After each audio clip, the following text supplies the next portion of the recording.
At Brio Insurance Group, we're definitely practitioners of open, fair, factor analysis of information risk. Now, that doesn't mean that we will not involve ourselves with qualitative or semi-quantitative analysis. For example, a lot of our customers and our partners will use exclusively, or for the most part, qualitative. We'll use that information, we'll use that data to actually improve our quantitative analysis with our open, fair methodology.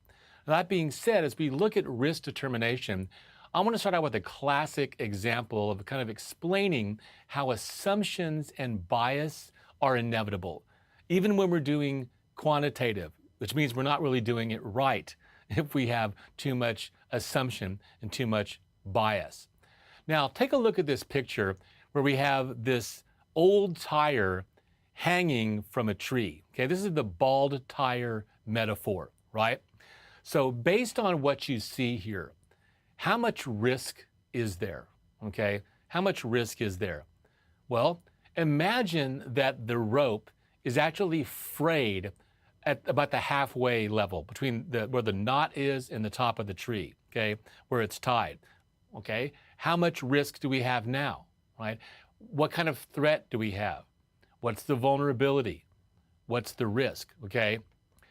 Finally, imagine that this bald tire is hanging over a 100-foot cliff with, as one of my favorite cartoon movies says, sharp rocks at the bottom, bring it on.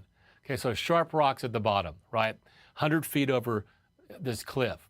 So based on that, some people will say that the threat is the frayed rope, okay? That's the threat. That's the threat and the vulnerability and our risk, okay? Others will say that the cliff and the rocks are the threat and the risk. Sadly, most of the security and risk profession will have different definitions of vulnerability, risk, and threats, okay? If you're using NIST or ISO IEC or using CompTIA or OWASP or DoD, it's gonna be hard to find an exact match, perfect definition. Now, according to Open Fair, okay, here's the best evaluation of this scenario. The threat is actually the earth and the gravity applied to the tire and the rope, okay? The frayed rope is not a vulnerability in itself because vulnerability is actually a probability. And the rope is a control. And the frayed attribute merely increases the probability of a loss event. Now, there's not a single component in this scenario that can be called a risk because really, risk isn't a thing. There may be no risk, vulnerability, or threat because the only asset here is the tire and the rope. And the bottom line is they have little or no value. Think about it. Is this an old bald tire? Now, if you put something of value, okay, on the tire, like, your 4-year-old child swinging on this tire, then that changes the equation, right? Quite a bit, okay? But that's an assumption. There's no kid inside or on top of this tire, right? Even when we hang this over a 100-foot gorge all by itself, all we would be losing really is a worthless bald tire. Understand? So we have to remove, as much as possible, the bias and the assumptions. And we must assess the value of assets first, and then look at the probabilities for our scenarios or our assumptions. Remember, there's a difference between risk analysis and risk assessment. Risk analysis is typically a subcomponent of a larger risk assessment process. In other words, assess, then analyze. Now, what we see in this diagram, and I want to kind of keep this diagram up on the screen for you, is a part of the basic FAIR ontology, okay? So at the top, we have risk. How do we determine risk? Here's how we determine it. It is a combination of the loss event frequency on the left-hand side and the loss magnitude. And we're going to add one more variable to this, over a certain period of time, okay? So risk equals the frequency of a loss event times the magnitude of a loss event over a certain time frame. And for the most part, our time frame is going to be an annual time frame, either a fiscal year or an annual year. So we could start, at some other month besides January, right? If you go to the right-hand side, you can see that we start breaking down or decomposing loss magnitude into primary loss and secondary loss. And we're going to talk about primary loss and secondary loss later on in this live learning, okay? So we'll get into that. Those are important things to know, and we'll definitely be focusing on. But let's go over to the other side where we have the loss event frequency. We determine the frequency, right, or how often the loss event occurs using two different parts of the ontology.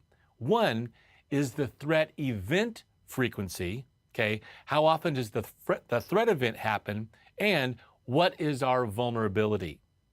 Now, here's the deal. Often in determining the event of threats and vulnerability, if this is a new organization or based on a maturity model, a CMM, we're just not a mature organization, okay? We aren't in a state where we've invested time and resources into even being able to find out how often threats have happened. We don't have good documentation. We don't have a good history. We don't really understand how to assess vulnerability.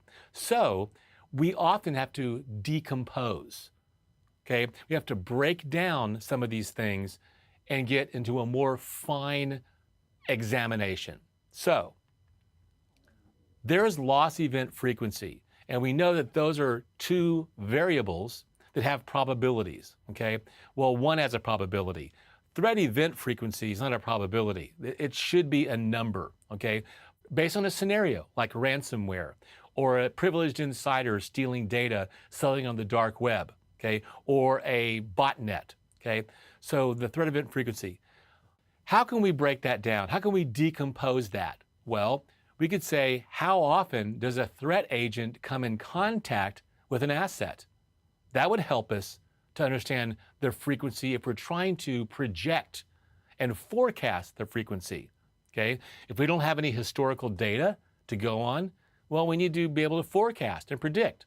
So how often does a threat agent come in contact with that asset, either physical or virtual? And then what is the probability that they're going to take action? Those two things, when you break them down, will help us determine the frequency of an event. So for example, if you have every week a team of people that come in and they do janitorial services, okay, and your CEO in his office, he or she leaves their password on a sticky note on the monitor. Okay, we would look at that and go, fear, uncertainty, and doubt, it's going to be an outbreak. That's a huge vulnerability. But is it? How often really is one of the cleaning crew, knowing that there's cameras, are they going to come in contact with that keyboard and actually try to log on with those credentials? What are the probability of action that even if they log on, that they have the technical skills to go and do an attack or create an application vulnerability? You see? So we have to decompose and help get true probabilities, not fear, uncertainty, and doubt. But look at vulnerability, okay? How do we decompose that? Well, we can help find vulnerability by saying, what is the capability of the threat agent, okay? And that, by the way, is something that has increased with script kiddie tools and exploit kits like Kali and just the availability of YouTube videos. If you want to go do the recent crack attack against WPA2, you can go on YouTube and see how to do it right now. It's only about a week old. So threat capability and what type of controls you have in place. What is the difficulty or the resistance level of our administrative, physical, and technical controls, as well as corrective and preventive and resistance, the ones that we just looked at, okay, in the previous sub-lesson, right? So based on the capability of the threat and the threat actor and our resistance through technical controls, that's how we come up with what is our probability or our level of vulnerability on a case-by-case basis. So that's the process we go through of assessing risk and decomposing and breaking it down to determine ultimately, our loss event frequency. Now, what we see here is a common type of heat map for qualitative analysis. And I'd like to, just say, never use this analysis because it's got too much subjectivity and assumption and bias. And by the way, you have on the severity level, you have high, moderate, low, insignificant, 4 levels. Well, why not 5 levels? Why not 6 levels? Why not 7 levels? And the likelihood of occurrence, frequent and probable. How do you really determine, is there a numerical value assigned to frequent versus probable versus occasional? You can't add pink plus yellow. You can't multiply green times blue. So this is very difficult for us to get quantitative answers. When you sit down in front of that C-suite and C-team and all you have is qualitative analysis and heat maps, and some organizations, this is all they have, it's often difficult to justify going out and spending all this money on a new Palo Alto Networks next-generation firewall or some other endpoint security solution or using some cloud provider and the money it's going to take with just qualitative, okay? Sometimes we need some hard and fast numbers. So you can take a qualitative heat map like this one or this type of heat map that we've already seen in this series, and you can go one step further with the qualitative, and let's try to put some real values on likelihood and some real values on impact. And if you do that, what you come up with is semi-quantitative. So, for example, if we look at impact, we have insignificant, minor, major, material, catastrophic, which in some way we would need to map those to these 5 impacts. Negligible through disastrous, okay? It's still 5 levels. The word that we use is irrelevant. There's 5 levels from 1 to 5. So with the impact, we want to assign some numerical or financial figure to it. So minor would be less than $1 million, okay? Material would be greater than or equal to 100 million. So depending on the size of your organization, you would modify that number. For some organizations, major may be 250,000. For a small business, major could be 75,000. So you would adjust these numbers based on the size of the organization, their revenue, and so on. And then for likelihood, we also want to have some values there. So for unlikely is not happening in 5 years. Likely, once in the last year. So we've got some real numbers assigned to these qualitative, subjective values, okay? So then we can say, all right, if we have a risk of event at 4, okay, which means it's material impact, and it's a moderate likelihood once in the last 5 years, but not in the last year, that's a 4. Then we have a number of 16. Now, what does that number mean? Well, it means whatever it means in this scenario when compared to other scenarios and other variables. But at least it gives us a semi-quantitative place to start than just besides colors in a heat map or values like low, medium, and high, which are not going to be as effective as semi-quantitative. Okay, let's look at quantitative analysis.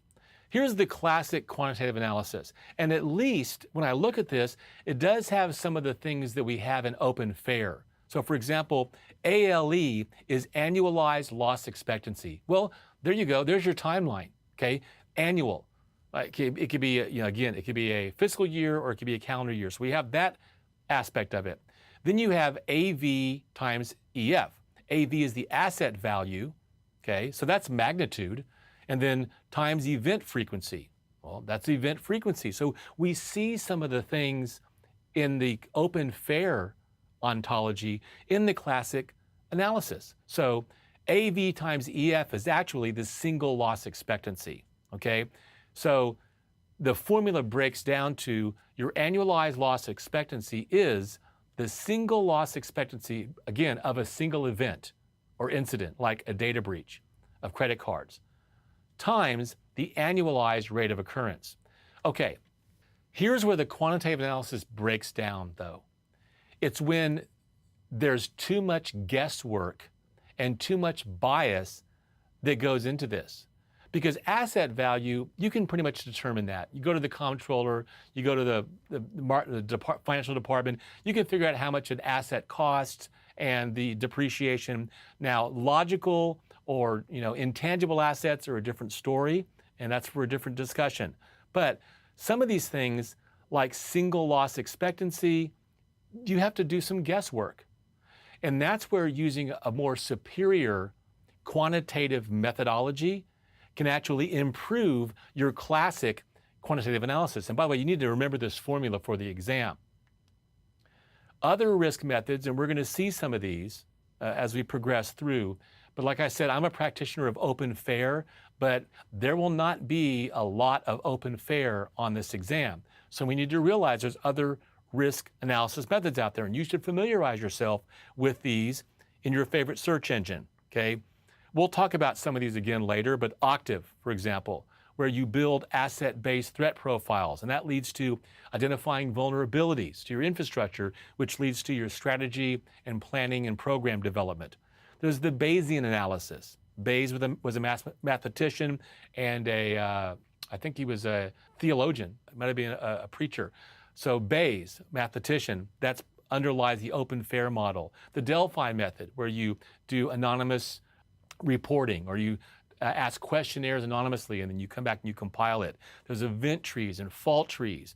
The Markov analysis can be used, and Monte Carlo analysis, which is running many, many thousands of simulations, okay, to add weight and to give more value to your quantitative results, okay? And open fair also uses Monte Carlo, among others. So it's really important to make sure that you, from the outset, understand what type of risk assessment methodology you're going to undertake. Like I said, we at Brio Insurance Group, we know what we're going to do, but we also need to be familiar with other methods, because when we are going to do consulting and we're going to go on site to help companies, we need to be aware of what they might be using and how we can improve upon their techniques and their methodologies, and possibly integrate some of our own methodologies into their initiatives.